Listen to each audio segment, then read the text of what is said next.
I never became the Bobby Skinstad of the Stormers, but I was one hell of a dancer in the nightclub. You know what I mean? We have never cried on Boks Unpacked. I think we're getting close to that. So you just lost me. I mean, what the hell are we talking about? Yeah, I might have been his hero when he was younger. Then we were teammates. And to get to 100 test matches, the fortitude to do that over a long period of time, it doesn't come for free, is exceptional. So I bought my massage table and I really want to offer you an energetic massage. It doesn't have a happy ending.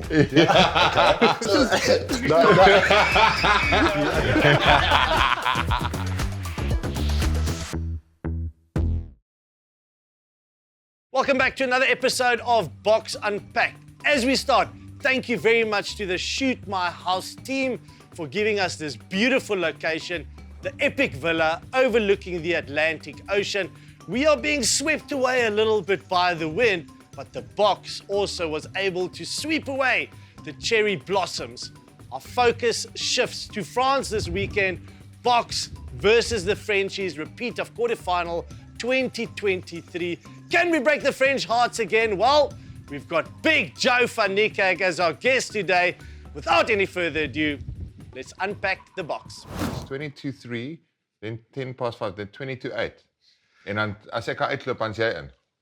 Well, guys, Schalk is still trying to figure out his schedule for the rugby in November. A hell of a lot of rugby happening during November. The test match season is here. Well, we promised you a special guest, and they don't come much better than Jungle Joe himself,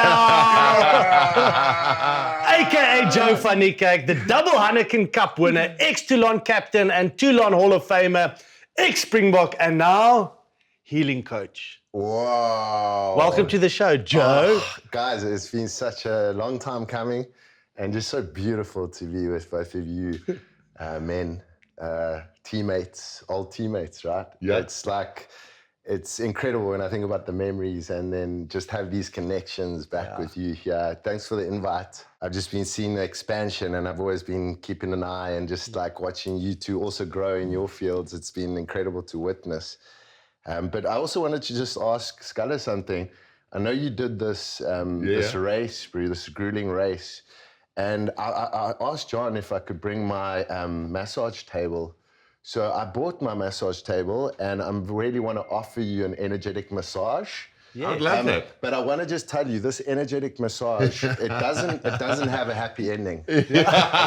So I thought you'd like I was about to ask, are we going there, Joe? Would you like? This is PG-13, eh?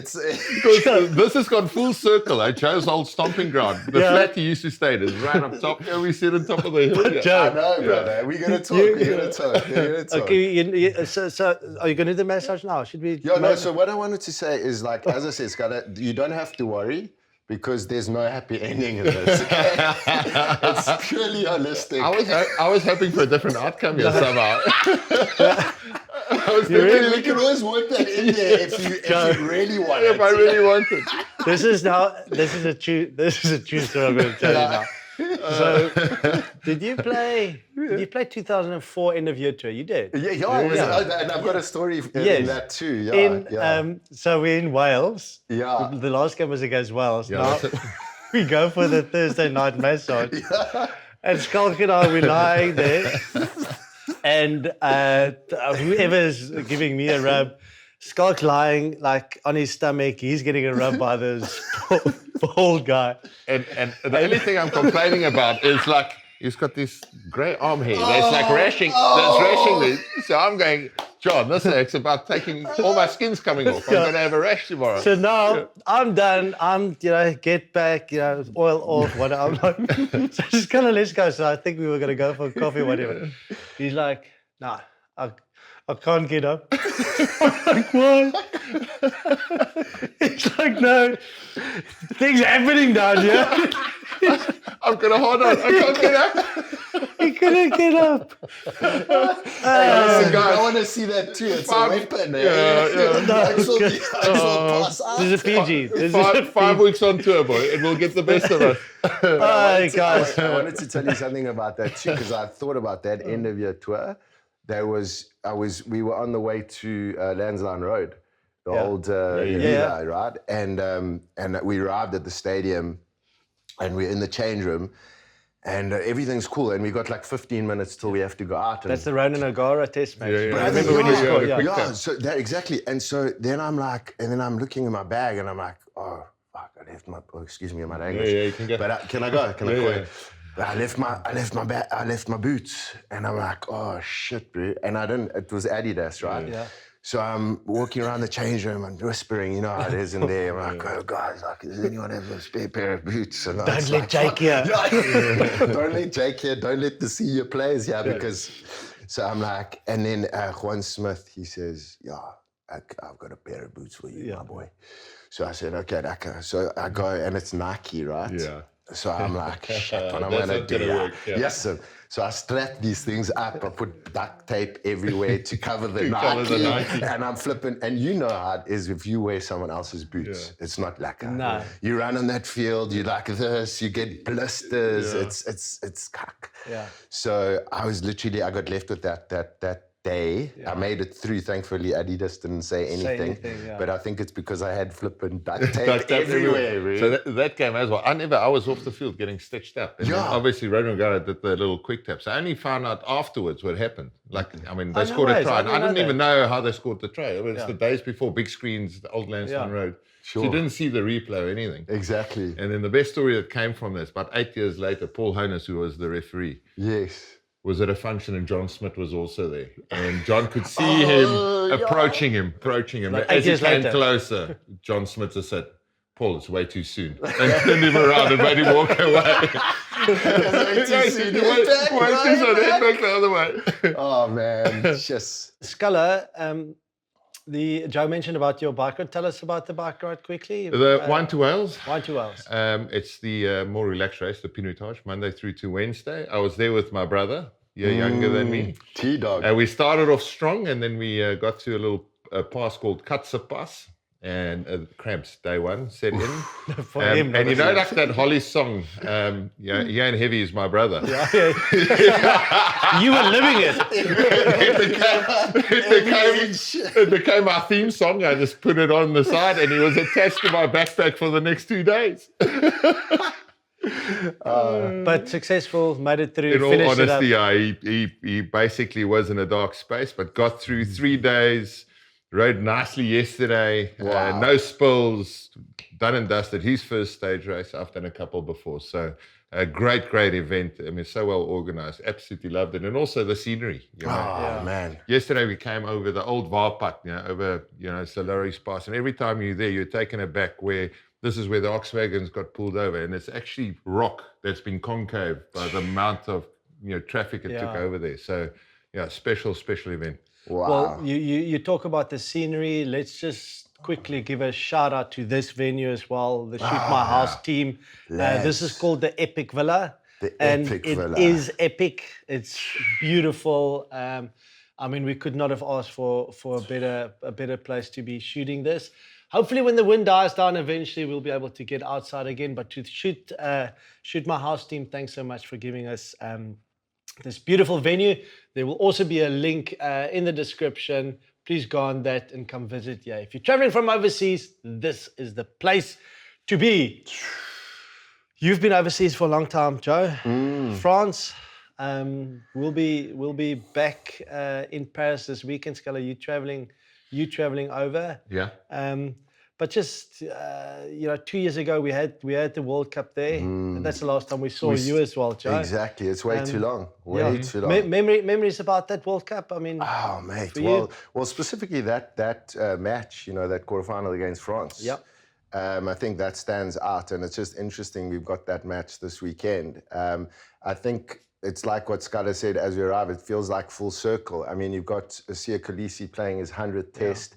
I think that for the man that he is, always witnessed him and the humility that he carries has always stood out to me. And I think that in a lot of resemblance for me, almost that Nelson Mandela kind of energy, which I find beautiful. And everything that he's done right up until this point for South Africa and for the team, I think it's going to be an absolute cracker this weekend. And I gave you my prediction, what I think. We'll get to that. Don't give it away I yet. won't give it away yet. I'll keep it a secret. We'll maybe let's touch on Sia now, Schalk. Yeah. I mean, we were fortunate to be there and see his rise from day one at the Stormers and at Western Province, and then at the Boks. For him to get to 100 Test matches, there's that amazing pic of Sia in his grey high clothing, getting an autograph from Scala. Yeah, 2006 that was. Yeah. Wow. Just your views on him, human being, player, everything. Yeah, I think the standout feature is, how normal it is to spend time with him. And I think, obviously it's been amplified, I say, the last, 8 years with Rassie now, where the two of them as leaders for the Springboks, not only Springboks, but in South Africa, I think it's been immeasurable, the amount they've added to society in South Africa. But the standout feature for me is when you spend time with Sia, it's just another bloke. Yeah. And a lot of people, Euroism is always a danger thing. If you all of a sudden go like he's invincible, no one's invincible. And I think that human side of element of Sia, of spending time with him, he's not perfect. We all know that. He knows that. Yeah. And I think that for me is the standout feature, because often, you like to put someone on a pedestal and sort of pretend something that he's not. And you've got a double persona, which it's not that. He's the straight cut, straight down the line. And we were probably just privileged to be in a situation where I might have been his hero when he was younger. Then we were teammates. And to get to 100 Test matches, John, you achieved that. The longevity and, the fortitude to do that over a long period of time, it doesn't come for free, is exceptional. Yeah, and he has now turned into our hero. Yeah. And that's the beauty of life in itself, Him looking up to you guys as loose forwards, growing up and then playing with you, and now, the roles are reversed. But I think, Scala, what you say about him in terms of, he is so normal with anyone. You can see him just having a conversation with any Joe Soap on the street, any person, doesn't matter his profile or where he fits into society. And then, the next day you'll see him with Patrick Mahomes at Addy, or with Jurgen Klopp or Roger Federer, and he's so comfortable in any of those environments. I think that is the beauty of Sia. I don't think we've got enough good things to say about him, but Sia, congratulations, and amazing human being. Joe, maybe to bring it... That was when you were talking, I was getting goosebumps on my body, because it truly... Special. I see this like in all fields of life, like the human beings that carry humility, it almost makes them even bigger. Like it makes them bigger than what they are, because they're not, how like as soon as you're in your head and you're thinking, oh, I'm this great, like big, this, that's when you actually fall short. Yeah. Like, the dikke neck or the dikke kop or whatever it is. And so with him specifically, and then also I was watching an intermission this last week after the last game against Japan, and Warren Brosnan actually spoke into it, and he was talking about the humility that the guys after the match, when they get interviewed, it's never like, oh yeah, thank you so much. It was, it's all about the team. This guy scored 3 tries, or I did this. It's all about the team. Sacha was set up by the forwards, and this was, so the way that they language things also, I find, is like being so beautiful, because you can feel the essence there. You can feel really, truly that they're playing for each other. It's one mission, one goal, common goal, and they're all on it together. And I think that for me stands out. And that's the leadership, right, Johnny? I want to bring it back to kind of, we spoke about back in the day, and when you joined us here at the Stormers from the Lions, we spoke about Cape Town sometimes sucking you in, and the lights, the lights chasing you into... There's my flat, boys. I can see my flat, right there. From here, and then he just hopped across it on Bushcliff. There you go. I can still remember we had our Rhodes House membership. Can you remember Rhodes House? Yeah, brother. Do I remember those days? But the point I'm trying to make is, for Sia to have been able to reach the heights that he has achieved, and still to stay humble, it's difficult. Yeah, it's difficult when you're young to be able to stay level-headed. And yes, he's made some bad decisions as well along the way, which is human. It's human. But I mean, you went through that as well, and it's tough, eh? Yeah, I think coming down to Cape Town initially, it was like they would say like, okay, he's the next Bobby Skinstad. So they already put you on a pedestal, right? Yeah. Then I also had an ACL ligament that I injured in the World Cup in 2003. So I came here, I couldn't play. And also you were earning double what we were earning. Well, in those days, what we were earning... You were worth double. compared to now, it's nothing, but it was a lot at the time. Not you two, boys, not you two, seriously. But it's just interesting because, I think about this and I contemplate it and I'm like, I never became the Bobby Skinstad of the Stormers, but I was one hell of a dancer in the nightclub. You know what I mean? Like, flip, dude, it goes down, you know what I mean? Like, no, but I think being more serious than that, it was also like, you talk about that at a meteoric rise can be very, if you don't have the right mentors around you and don't have the right guides, and I'm talking even into like just your father, right? Your fatherly figure, that healthy masculine energy in your life that can guide you, a mentor that can guide you, that can put you on the track, that can keep you there. And I feel like in my life, I didn't really ever have that because my dad passed when I was 13. Yeah. So I never really had that person in my corner that was like rooting and saying, come, I've got you. Look, my mom did the best that she could, right? Yeah. But it's different as we know. Yeah. Like your father figure and the one that's behind you and he's like, listen, I got you all the way. And I think that just not having that, I think that played into some of that, right? Because there's a lot of different variables. But I always say that, brother, even if that didn't come off in the way that everyone thought it should, there were so many lessons to be learned, within that. And I think that each one of those steps along the way, there've been lessons. And I think that maybe when you're in it, you seem like, oh my gosh, like your world's tumbling in on you. But when you come through those things, it's like it creates resilience. And then you say, okay, maybe there's some things within that I can take out and I can improve and I can become a better version of myself. And so I think that the lessons that I learned through that were invaluable. But yeah, obviously, the woman, the nightlife, the whole thing in Cape Town, you know how it is. As you said, brother, it can completely. I mean, all the models that are here, all the beautiful looking people, all the events that are there, and it can derail you. Yeah, it can catch you. Imagine what the Oaks are thinking. Yes, this little yappy from Joburg. What's he? This playboy. This playboy. He's going for. He's killing it. I'm like, no, yes. So that in itself just manifested in the way that it did, and obviously it's the past now, but I see a lot of lessons within it. You know what I mean? Oh, but I wanted to talk into this, if it's okay with you both. The regret, right? Yeah. So we hold that regret. Yeah. And then we see that in our everyday life, it starts to affect us. And that even happened to me with the World Cup, brother. Yeah. So, because you guys were both there. I was in the mix with you guys. We were playing against the same guys, whatever. And that specific moment of not actually being there was missing out. Missing out on 207, brother. And I can tell you, for years, that plagued me. Every time I watch the Springboks play, I'm like, one part of me is so happy that they're winning, but there's another part that's like basing your self-worth on trophies or on success. Yeah. And I'm like, Jesus, this has been a massive lesson also for me in learning that my self-worth is not based upon those trophies and success, right? But in the society that we live, it is. So not being there, watching you boys win, I'm like, yes, like I'm so happy, but there's a part of me that's dying inside. Yeah, but it's also, I suppose, Joe, how do you define success?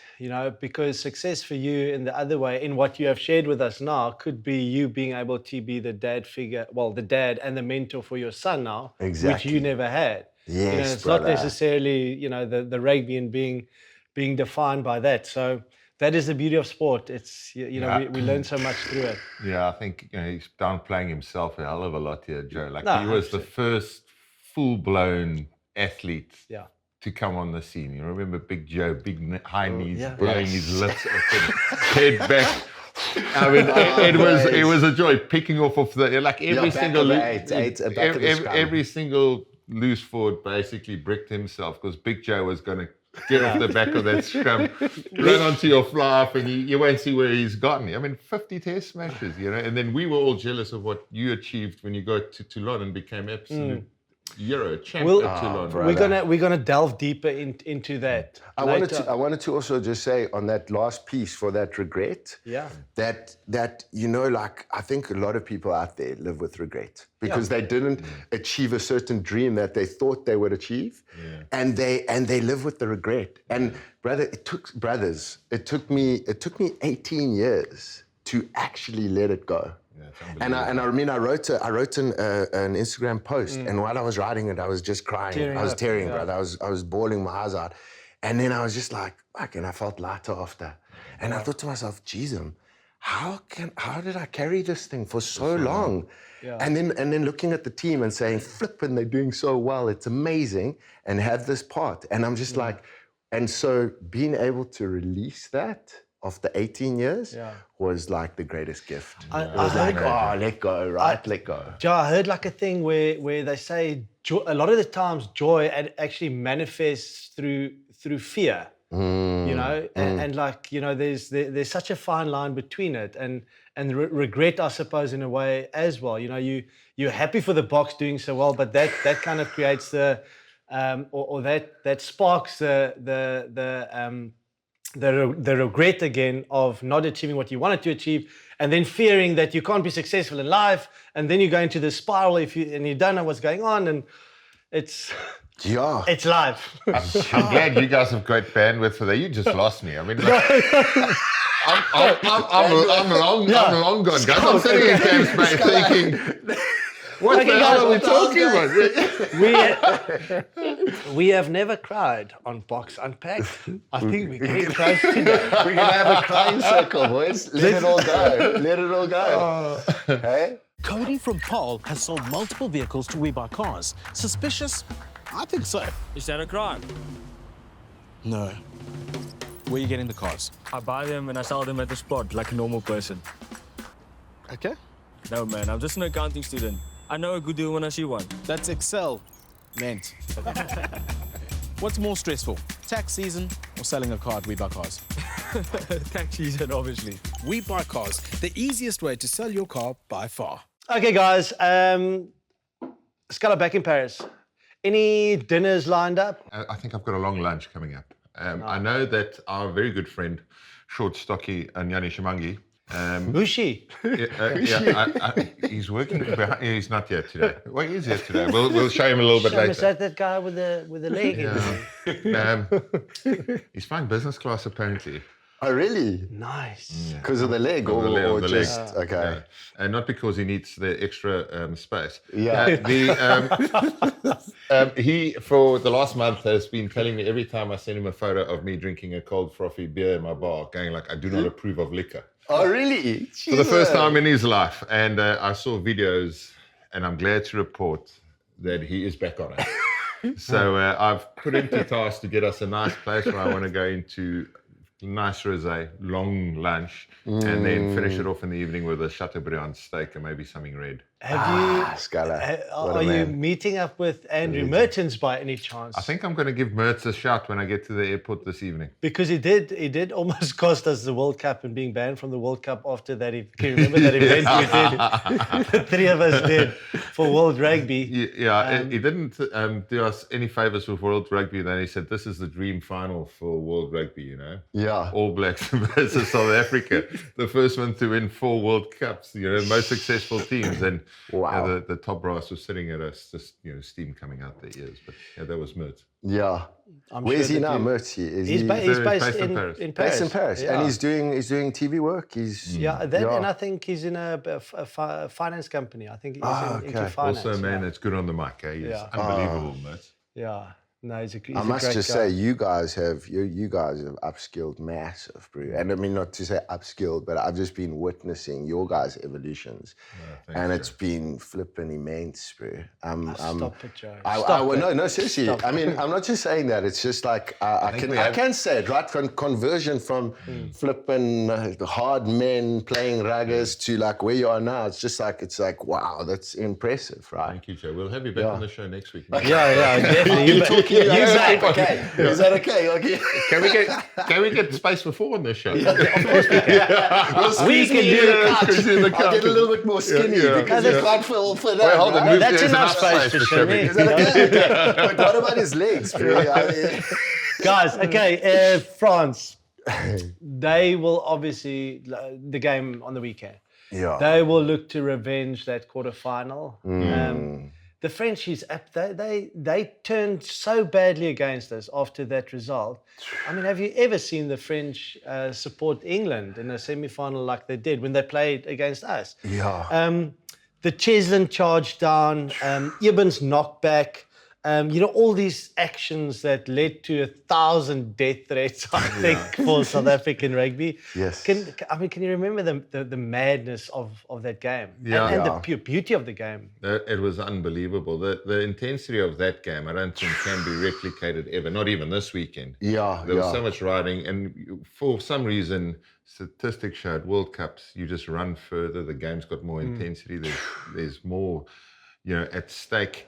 I think the French really didn't take it well because it's sort of that they thought this is their World Cup. They sort of owned the World Cup, and obviously history shows no one does. For me, the standout feature was I think it's only the Boks that could have won that game. And the French, to their credit, like their start was immense. Yeah. Like how they attacked into that 22 by getting penalties, kicking there. Physicality. The first try was pretty much off the back of a 30-meter maul against the Springboks. Do you ever see that? No, you don't. Yeah. And what we know is when they do get 22 entries, their physicality and the way they play through their 9, it's almost like chaos rucks and pick and go and snipe to the left and right. I mean, it's unbelievable. But for the Boks to hang into that, it was off the back of our kicking game. Yeah. Our kicking game kept us in, and then we had a big transition play where Cheslin scored down the left, which was unbelievable. And to win that game 29-28, no wonder the next week against England. Yeah, they were against Everyone. We were so flat in summer. If it wasn't for one scrum and 100 Pollard, we would have lost that game. But the surprise was the fallout from the public. It wasn't only for us as players or coaching staff, supporters felt it, but also referees felt it.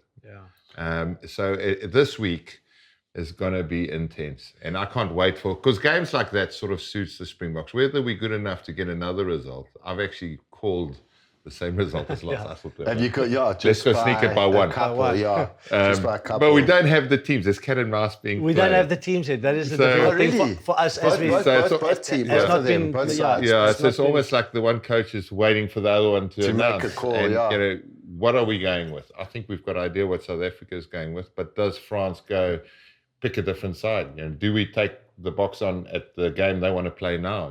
Play sort of a way that, Bordeaux is playing. I mean, you don't actually know, so there's a lot to discuss. Speaking about Bordeaux, Maxime Lucu, who captains Bordeaux, he suggested during the week that South Africa stole our World Cup that we were meant to win. Stole our World Cup. They Wow. stole the World Cup, and this is vengeance for them. How electric is it going to be? And also, saying something like that, is that just the perfect motivation for the Boks? It can be. And I think also just from playing in France, we all know how passionate they are, brother. And I think that's also partly why they've had this reaction in the last World Cup where they went against South Africa. I think that just knowing the French people and their passion and how passionate they are about their rugby, I think they'll use any kind of tactics, narrative to create some storm. Obviously, that's going to motivate their players. I'm sure Fabien Galtier is like they've relived the past. They've relived that quarterfinal, and they're using that now psychologically to motivate the players to say, okay, guys, look. You're 1 point or however difference between the best team in the world. And now where did they rank? I think they're 5th in the world, right? So, but in Paris, it gives them that extra. So it's like that 16th man But it's interesting because I also was wondering about this, about, the 7-1 split or the 6-2. What kind of Or the format? 8-0. Is that what South Africa's going for now? I'm calling it. I am. But Joe, it's always an interesting mentality that, because you play in Europe, or sometimes you play the French side of old, and you play them in Cape Town and you put them away by 40, and you pitch up in Toulouse back end of that year, and it's a different animal. From the kickoff, it is a complete. I remember Victor taking the kickoff, me going for the rip. Next moment, Victor flew over me, and I was standing there, and there's 8 Frenchies just charging straight at me. The game prior to that, Victor caught it. I was at the back, ripped it. We mauled it for 30. I made a line break, popped it. We scored a try. To be captain of that mentality, because we as South Africans like to front up, of course, every single weekend. How does that work for you? Like, how do you get your teammates up? I mean, obviously, home is home for them. Yeah. But on the road, they're not quite the same often. Yeah, that's so true what you say. I think it's just that I feel that this energy that they have, right? Like, they can be very, they can change their minds very quickly, and they're very passionate in that sense. And so that French flair is always there, right? With Dupont and Roman, that combination also, I think, is a dangerous combination. And as you said, those little snaps around the side, right? But Dupont's not actually playing, I don't think. Apparently he's training with the squad. There's a rumor, and that he might be playing. He might be playing. We don't have the team yet. We, as we're filming now, teams have not been announced yet. Would that be too much of a risk to play him?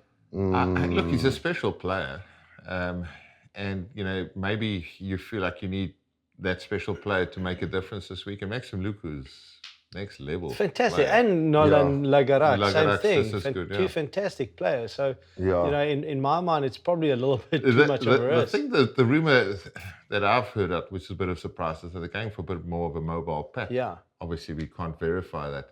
Because I think if there's one team that can really put it to the box physically, the only team I would say, if we play 10 times, they can put us under pressure is the French side. Yeah. If they go with their big bodies, if they go Miafo, Antonio, those are big bodies that destroy rucks, can make proper hits, carry over the gain line, even if there's nothing on, just give it to him. He's such a hard body type to put away.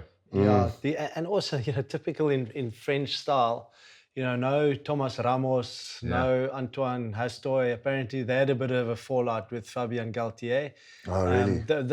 The rumours. You never played under Galtier. No, but we played against him in 02, yeah. Yeah, 02, but exactly. You played under Bernard Laporte. He was a bit of a different guy as well. How was that experience? Bernard Laporte, wow, there's so much to be said about him. Like, there's an aura around the man, and the way that he presents himself. And I'll never forget, like, some of the team talks with him, really. Like, seriously, like, half time you've had like a mediocre kind of half. He comes in there, bro. He just rips it. He doesn't care who you are. You Bucky's Buerta, you flipping whoever, Cole Heyman, you Johnny Wilkinson. It doesn't matter. Will just go. Have a go. And like, it's made very clear where he is in terms of the ranking, in terms of the team. Hierarchy. He's like the man. And I think also just like from celebrity status, like him being the Prime Minister of Sport before, so he had all this aura around him and all this like big name kind of vibe, So, but some of those team talks, man, like, honestly, we wanted to like lose the game. We lost a couple of games, of course, like you do in rugby, right? Yeah. But the aftermath of that, like, no, guys, okay, we lost this game we finished the game at about 8 o'clock at night on a Saturday night. Next morning, you're in there at 8, and we do a 2-hour video session of watching where Oak dropped the ball, where Oak missed the tackle, and he flipping like on repeat. A pause. You see what you did? You see in his French accent. Wait, some of the things he said. Nul. He goes like this. Tu es nul, and like this, like it basically means like you are nothing. Like, he basically nul, and then with the French flag, like Close out. Yeah, bro. But like in saying that, I found him to be like super fair, like in terms of like, because actually what happened when he came to the club in Toulon, I got an injury. I punctured a lung. And I got back after about 3 months from the punctured lung. And that's when he came to the club. But I'd been busy working with this team for 5 years to get to, like, we got to a couple of semi-finals, we got to 3 finals, we lost all 3 finals. But so who was the coach then, Joe? Sorry. That was Philippe Saint-Andre. Yeah, Philippe Saint-Andre. So, and then another guy, Aubin Hubert. Both of those guys, one is a French, he used to play for France as well. But when he came, it was interesting because the dynamic changed. He, I think, wanted Johnny to be the captain, but because of the fans and because of what had been built, he kept me as captain for that season. For the people. For the people. You know, for the Toulon, eh? That's what I say. That's why I relate to what you guys are saying about the French, because they're so unpredictable in that sense, right? And the performance and just knowing that crowd and as you said, Scala, like you can rock up one day, they're on top form, and the next day they're playing away, and it's like, you know, it's like flat. It's flat. So, but just to finish that story about Bernard, I think you know, I wanted to just relate that story. So the next season, I got kind of like moved out from the main team. And actually, I found myself then on the replacements. And then for the last season, I found myself on the bench. So going from captain, from there, and out was just, it was a hard thing to accept, right? Yeah. You're like, flip, you've worked 6 years of your life and you've given everything and then didn't pan out. But I just shifted the mentality and I just said, you know what, it's not about me. It's about the team. Yeah. And as hard as that was, bro, you know, like fake it till you make it. Yeah. I just adopted that. I just showed up. It's just the same energy, same positivity. So it's all good. Boys. Ended up Toulon, won the Heineken Cup, Champions Cup, and Champions Cup, Heineken Cup back then, Champions Cup now, and the French League. And I remember they called me, because I didn't go to the final in Paris, and they called me, the boys called me, and they said, come on, Joe. One last one. One last one. Yeah. And I'm like, yes. And every cell in my body's going, no. But I'm going, okay, it's for the boys. Yeah. And we went that next day. We charged. And then I never forget it. I was on the dance floor. And we're there, and we're in this place called La Plage, bro. You know La Plage, I know. You've been there with Saracens. We're in La Plage, we jamming, okay? Bernard Laporte walks in, bro. And I see him, and he stumbles across the dance floor, and I'm like, yeah, Bernard, how's it? Like, how you doing? Whatever, give him a hug, say hello, French kiss. Yeah. And then he's like, Joe, you know what? Any favor you want, I give it to you. Amazing. Yeah. And I'm like, okay, bro, cool. Like, because he saw that for 6 months of that time, I'd been under the crotch and struggling, giving it, but struggling, because it's like, flip, I should be there, but I'm not. And it's like, and all this stuff. And then it's interesting because a year later, he actually assisted me in some of my passport work because I applied for the French passport, but the South African papers took too long. So I remembered that Toulon, yeah, exactly. So I remember that get out of jail card free, and I was like, I called him, I'm like, Bernard, like, can you help me with this? My papers are a bit late, I'm probably like 6 months over. He's like, Joe, don't worry. Next day, bro, passport. So actually, it's like, it just shows me like when you shift a negative into a positive, right? That's exactly what that was. It was actually shifted from a negative situation, not being in the team, not being selected, out of the mix completely, to like, no, stay in this. There's something in here for you. Yeah.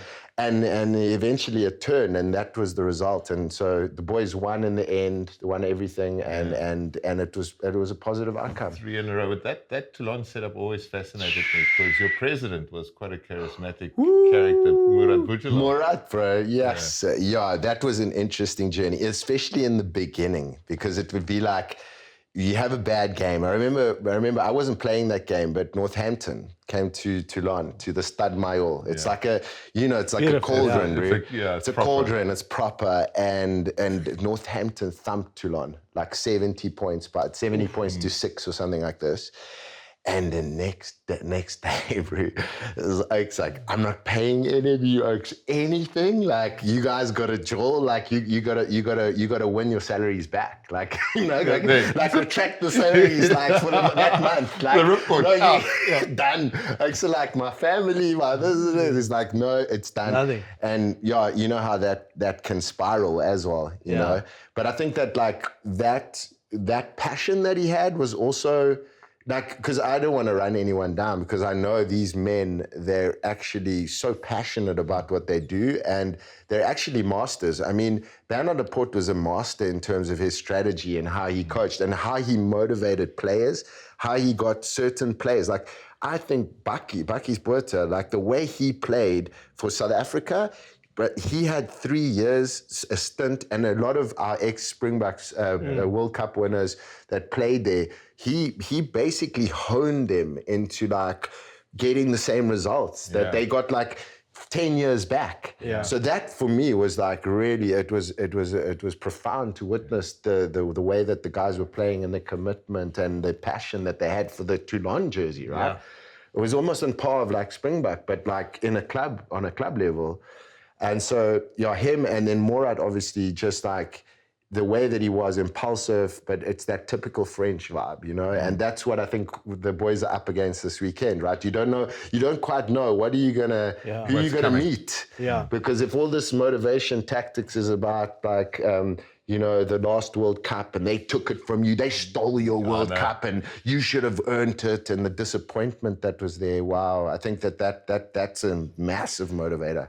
Is that going to be something that that will be difficult for the French, Carlo? The last time they played together was 7 months ago in the Six Nations, as a team. Will they be a little bit undercooked? And even from a top 14 point of view, these guys have not played a lot of rugby. I mean, the only thing I can really base this on is Ireland's performance against the All Blacks on the weekend. And the longer the game went on, the stronger the All Blacks became. That second half, especially the last 20, All Blacks started holding on to the ball. They found a bit of rhythm. And on the other side, the Irish side lost a bit of rhythm and started making errors on attack. Didn't bring their bench on quite early enough to change or chase the game and try and take that narrative away from the All Blacks. I think that might be an issue. I don't think emotionally, the narrative's been set in the ground. And don't forget, Rassie is amazing at creating his own narrative as well. So this Springbok side will be so hyped up. Remember the World Cup, he bought the biggest speaker he could find, and he was just playing noises and boos and Allez le Bleu and everything so that they couldn't call lineouts, and they said, look, that's what it's going to be like on the weeks in the weekend. So I think that narrative will be driven from both sides. If you haven't played together, and rugby is a game of motion, everyone's got to be in sync, and you can have an error rate. And I think that will be the French issue. Also, if there's a lot of changes from the previous game, even though it's 7 months ago, if I was playing with Joe 7 months ago and John Smith on the flank, and the three of us pitch up, at least there's some synergy between us, and it might take us a training or two to get back together. All of a sudden we in sync again. So I think that would be the tough thing, and it's weird, because they would be playing top 40 now. Yeah. But still, as a team, you've got to play together for 80 minutes. Yeah. So the Boks is battle-hardened, and sometimes, for me, that's the key in our game. And how do you see the Boks take it, Schalk? Or what do the Boks need to do? Which areas will be important for them? So kicking game, I think, is important. Yeah. Bill Beret is an amazing player. Yeah. But like Ethan Hooker is 6'4". Try and expose them in the air. So it's got to be a short kicking game. Normally they have a big pack of forwards, although rumours is they're not going to be. They've got to work back, similar to what we did to New Zealand. If we boss that aerial kicking game, and the previous game, that quarterfinal, the kicking game kept us in the game. And then the other big area, obviously physicality comes as, it's a non-plus. You have to. Yeah. You have to at least break even. But they've got a long kicking game through their number 9, so both kick off their right and their left, but they kick it 50 metre deep. And if you think last week, say Cheslin Colby's return kick where he just busted straight through, don't take time and kick it up, or even Sacha catching it on the halfway, putting it up and making it contestable just inside or outside the 22. That for me is key. So who do we pick at fullback? I think if Damian Willems is fit, he's the perfect fit for this weekend. And who would be your wings then? If Damian's at fullback, Who are the wings? Obviously, when you watch this, the team will be out. But Yeah. Yeah. Unfortunately, Take a I stab, just mentioned Ethan, I but know. then you go probably Kirtley and Cheslin because That's the thing. I mean, they're It's gonna just who you they're pick. gonna go score or make something so special. So So the other option is you stick with Cheslin at fullback and go you've got Ethan and Kirtley and Damon Willems On the bench. at 12. then. Inside. we Okay. can't forget that we won that with a big penalty kick from Andre Pollard. Yeah. So does Henry sit on the bench and we call on him to kick a 50-meter banger to win by 1 point? And he does it all over again, dude. I mean, I don't know. Yes. Yeah. I mean, we saw it with Mornay Steyn. We said it can't happen. You pick him, he's nearly 40 on the bench against the Lions and knocks it over, wins his second Lions series. So, we wouldn't put it past Rusty. Yeah, exactly. I love the fact that they're keeping us in suspense. We are keeping Up you until in today, suspense right? as well. Okay, guys. Yes, it is suspense indeed this week. But you have given through your predictions for the week. What we do is we put our Better way. Betway cap on. Better way. a better way. Better way. Predictions quickly, guys. How do we see this one go? I've gone. Where do you go, Schalk? I've gone box by 1. I've got 3 odds for us here. Box to win, just flat out win at odds of 1.88. So we're going to put $300 each on the bet. Yeah. So that gives you 564 rounds if you win. Then box to win by 1 to 7 at odds of 4,200. And box to win by 8 to 15 at odds of 5. Okay, Joe, where are you going with this one? I know what you said earlier in the week. Where are you going? I think I'm going to stay. I would stay with that, but depending on what you boys want. But I'm going to stay on the 1 to 7 pointer for the box. 1 to 7 for the box. 1 to 7 for the box. Because you are betting on behalf of Shimmy. Am I? Yeah. Yes. Oh, wow, because who's actually been winning this? He's winning. Okay, no, then So let's go for a bet. Yeah, 8 No, to let's go 50. 8 to 15. 8 to 15. I reckon that one, if I'm showing, yeah. I miss the guy though. No. I miss his presence in this space. So what are you going with? Genuinely, or should I go that way? No. Without saying anything? No, you go what you think. Come tell me, Capitan. You go what you think. What do you I'm think? going to go what I think. My gut feeling is telling me this 1 to 7. Yeah. 1 to 7. Yeah. Scala? I've been there all week. I actually said 1. Also 1 to 7. You said Box by 1, eh? Yeah, a repeat. A repeat. A repeat. Then we maybe need 100 Polo. Yeah, I know. That's what I'm thinking. I'm gonna start betting and go box 8 to 15. Wow. Okay. I actually think that's very possible. Yeah. If the Might box, be totally wrong, but just by what we know, we haven't seen the French lately, so you can't judge. So you have to judge by what we saw back in March. And don't you think we have so much explosiveness in our backline, like with Sacha. No, we've got like the both wingers. We've got Cheslin. We've got so much. So many players. So Talking about players who, if you can, so you're both going 1 to 7. I'm going 8 to 15. okay, beautiful. Players, a standout player, who are you going for? Now, how we normally do this, Joe, is you have to select a player which you think will be the we-buy moment of the match or impact player of the match. Impact player. Okay? Oof, okay. So you pick one guy, but you need to sell it to us as if you're a car salesman. Okay. Okay? You have to sell the player. I'm gonna definitely. Well, I've got 2 players in mind. The first two that cropped to mind. Yeah, okay, you can only go one. So I've got to do it as a salesman. You can only go one. You can only go I one. never said that sales is my forte. Right? You know what I mean? But I'm willing to learn. I'm willing to step into the space. So yeah, if I'm gonna go, I'm gonna say, why I love it so much is because this guy, he just brings so much. He's got so much explosivity. And he's a game changer in a lot of respects. Like when he enters the field, he's probably one of the best impact players that have ever lived. And his name starts with a K, and it ends with an H. It's Kwacha. Kwacha Smith.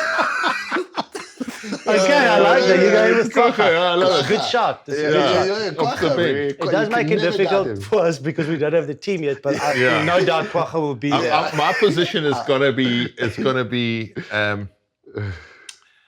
There's actually a car called this. It's called a Fiat Fullback. Okay, which was like a Fiat Bucky. Yeah. But like it's got to be a little bit quicker. So this bloody thing has basically got to overtake, run back from the back.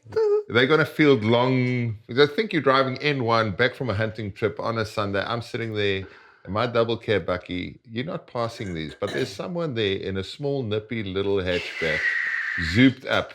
If he gets a gap, he's overtaking 10 trucks on the N1. Our fullback has got to run it back the entire day to get past halfway and get us in attacking shape.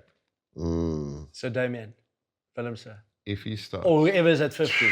So you're going whoever's at 15. Our biggest position this weekend for me 50, is yeah. 15. 15. I can agree with that. Great call. Now, Joe, what we do is, what Shimmy and I always do, we cheat, and then we ask AI Yeah, what to give us something. Yeah, what did they we now say? got to guess who's he picking. Guess my guy.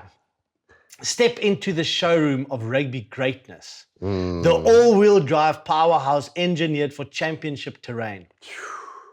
His unyielding torque from those bone-crunching tackles and visionary leadership that powered the Springboks to World Cup glory in 2019. Oh, I know it is. Glide through the opposition like silk on asphalt with his razor-sharp agility and unbreakable suspension, absorbing hits that would crumble lesser models while delivering pinpoint passes and morale-boosting vibes that keep the whole team humming at peak performance.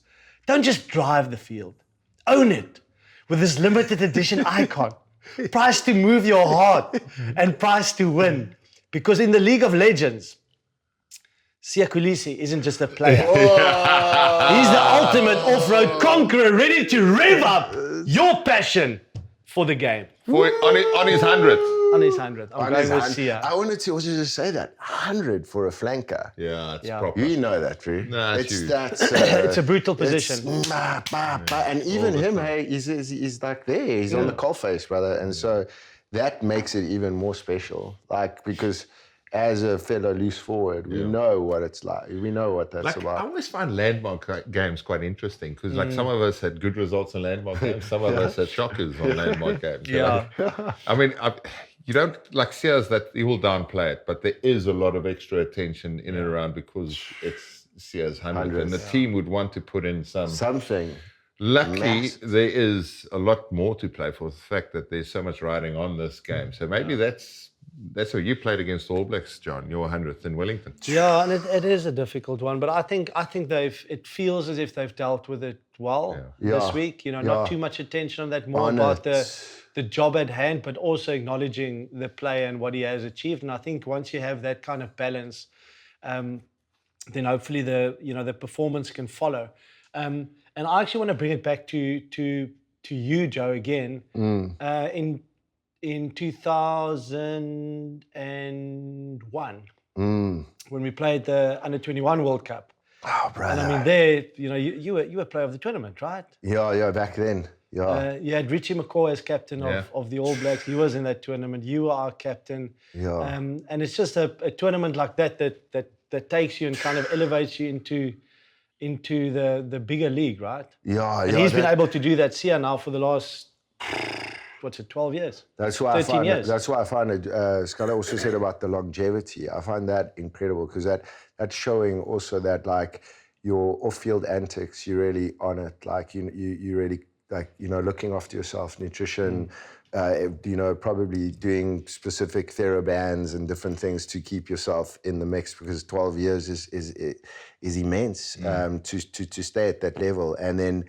Brother. So that World Cup that we played together, I think we came seventh in that World Cup, right? Yeah, we didn't do well at all. You know how it goes when the ball's just bouncing and you're following up and then it bounces your way and you're like, oh, boom, and you're like, things like that happen in those early formative years of ruggers. And I mean, I value so much all the players that we played with. A lot of those players all went on to win World Cups. And so I think also the thing that I take out of it is just knowing that, you've mixed it up with the best in the world. And I think that's something which I'll always hold. No matter what the trophies were or what that doesn't matter to me. But knowing, when I look in your eyes, you know that when we were on that pitch, you were coming steaming, but I was also coming steaming, and whether I probably would have come off second best with you, But I would have gone. I think You know you're what I mean? way too soft on yourself, Joe. I know Jungle Joe surpassed the Rugby Joe, but geez, he was a sight full flight, Big Joe. Brother. I remember you were running fitness things, and you would run, and Joe's just lapping you. I mean, it was me and John Smith out the back there, trucking along, and Big Joe's got the 400-meter stride I'm going. No, he's running right in front of the backs, let alone us forwards. You could probably, into today's game, you could be a bit of a hybrid player as well, right? 100%. You know, when you see the guys converting from forwards to backs and vice versa, you were typical in terms you of would that have done it back the in right way as well. A forward going to the backs. Yeah. This is our dream. Andre Esther isn't going the wrong yeah, way. backwards. He's going backwards, bro. That's the thing, seeing that, and also the other thing about it was that I always imagine playing in this era. That would have also been, this 8 beautiful. years that they've just been. I was always contemplate that. I was like, imagine playing in that era. It would be. I mean, obviously the Jake White era was World Cup, right? Yeah. But it's like, it just seems to me that, I don't know. That's a great generation. There's something. They've created magic, right? And it's together. also the third World Cup that they're together. Third World Cup. We won a World Cup and Joe got fired. So it's always quite Exactly. disruptive because the new coach comes in and he's got certain players that's on the cusp or he's got an opinion of, and those players immediately get left out and the next generation comes through, So that's why we've got so many players, because we've been able to hold on to that consistent older group of players. Yeah. But underneath them, you then develop second and third tier players who eventually, by the time they become a full-blown starters, play 10 or 11 or 15 test matches. Yeah. Game changer. Joe, I mean, you speak about the brilliance of the players that we have currently within that squad. You got inducted into the Toulon Hall of Fame along with Johnny Wilkinson. Yeah, amazing. I mean, if you think some of the players that has played at Toulon, how special was that? Getting that phone call saying you're one of the main guys, and I mean, you are so well. We spent so much time there during the World Cup in 2023. You are so well loved and celebrated within that environment. First things they say is South African, Afrika Sud, yeah. Joe Funny. Hey, brother. Everywhere you go. Whether it's like the food market or it's in a pub. Brother. Yeah, brother. Brothers, I feel like that was it was a huge, just a recompensation after all the years of, the hard graft. As you both know, I mean, it's not pretty. We sometimes we see the intermissions on the TV and we see the Oaks and they're doing interviews and it looks very glamorous. But as you both know, the grind when you come out and it's pissing down with rain and you grind the grind that's there, and the day in, day out, like it's a lot of work and showing up and just being present and continuing on that journey. So yeah, I think, brother, to be able to be given that in that journey was just it was a great blessing to actually be seen in that, I think because also partly towards the end, we had all these world-class players, like probably some of the best players in the world, and to not be there right to the end, in those finals was once again, it was what I said to you. It was like, oh no, I'm in this situation again. But that was also it was a relived experience. But I didn't hold any regret around it. I think I dealt with it. But that was also the impetus for me thereafter. Very special. In life, but yeah, just to spend time with Sonny Bill Williams, Johnny Wilkinson, Carl Heyman, flipping Carl. Carl is a top man. He's would love to have the beers afterwards, just enjoy amazing. And Christmas Soe, all these dudes that played there were just some of the names. Great names, brother. Great names. Like. Yeah, guys, we unfortunately we can probably go for another 5 hours. It feels, but we that's where the re-invite comes in. Yes, here we go. Stage 2. Give us quick predictions. Just who are you going with these games? Ireland, Japan. Ireland. Scotland, New Zealand. Isn't it the most successful ground outside of longest New Zealand? winning streak at a particular venue? Number 1, Eden Park, the All Blacks. Number 2, Murrayfield, the All Blacks. Oh, the All Blacks. All Blacks, All Blacks. All Blacks. Yeah. England, Fiji. England. Italy, Australia. Wales, Wales, Argentina. Argentina. Argentina and France, South Africa, we have already covered. We've gone South Africa. If you do not want to watch the game alone at home, you can go to the colasouthafrica Boktown because the Boktown is back. Where will it be? Catch the Boks versus France on the 8th of November. 2 places, Centurion, Supersport Centurion, and in Paul.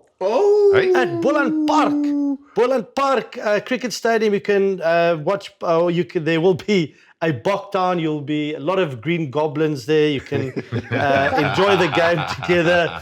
And on the 22nd of November in Benoni, there will be a Boktown as well. Big screens, local artists, rugby legends, and pure gees. Yes. Where will you be watching the game? I will be watching it. I'm not sure actually yet. Okay. I'm kind of. I haven't really thought about it. You do know yet. that the game's on the weekend. Yeah, I do. I was about to say, I'm so thankful that we came into this space, you know, because Rugby World Cup 2023, bro, I'm pulling out the things. I'm like, how does this team play? Let's check, you know, ChatGPT, bro, before the interviews, sitting there with Brian Abena, all the boys, and then like analyzing the game, Justin Marshall, and I'm like, wow, I've been out of this for quite some time. You're back in it. Been in the jungle, boy. And that is why you call Jungle Joe. Scala, you will be at the stadium at the game. I'm not. Yeah. But you're in Paris. Don't ask me, I'm in studio. So you're traveling to Paris to be in studio? Yeah. Okay, lovely. Try and figure that one out for me. And please let me know. You must really enjoy that. Sadly, guys, that's all we've got time for. Amazing show. Big Joe van Niekerk. Great to have him back in South Africa. A legend of the game. More than 50 test matches for South Africa. A Toulon Hall of Famer. And just an all-round lacquer guy. You can watch the verdict on Tuesday on SuperSport with our analysis of the game. You can watch the live Springbok versus France game on SuperSport 10 p.m. on Saturday. And also all the highlights of the matches on catch-up. But for now, guys, it is time to seal up the box. And we will see you next week. Cheers.